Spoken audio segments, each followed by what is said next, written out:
तुम्हालाही वारंवार सर्दी खोकला ताप येतो किंवा इम्युनिटी कमी आहे, तर आपल्या आसपास वाढणारी एक साधी वेल पण ताकद इतकी आहे की तिला अमृत म्हटलं जातं. होय, मी बोलतोय गुळवेलबद्दल.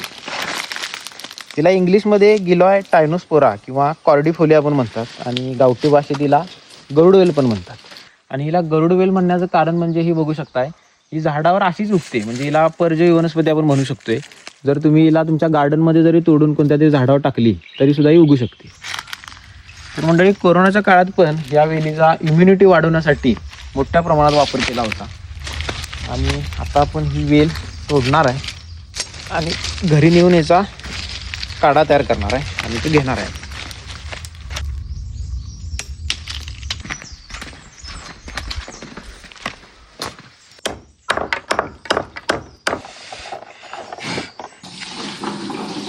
कारण 4च पीस बास होणार आहेत, कारण मी एकटाच घ्यायचा नाही.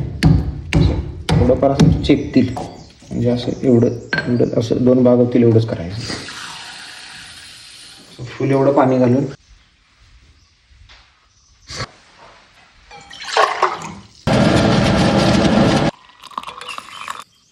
तर मंडळी, हा अशा पद्धतीने आम्ही काढा बनवलेला आहे. आणि हा काढा तुमच्या शरीरातील साखरेचे प्रमाण नियंत्रित ठेवण्यास पण मदत करतो आणि त्याचबरोबर शरीरातील जे विषारी घटक आहेत ते पण कमी करण्यास मदत करतो. आणि त्याचबरोबर आपली पचनक्रिया सुधारण्यास पण हा काढा मदत करतो. आणि हा तुम्ही पण तुमच्या घरी ट्राय करू शकता. आणि हा काढा किमान आठवड्यातून 2 वेळा सकाळी जर तुम्ही अनुषपोटी घेतला तर शरीरासाठी अत्यंत फायदेशीर ठरू शकतो. भयानक कडू.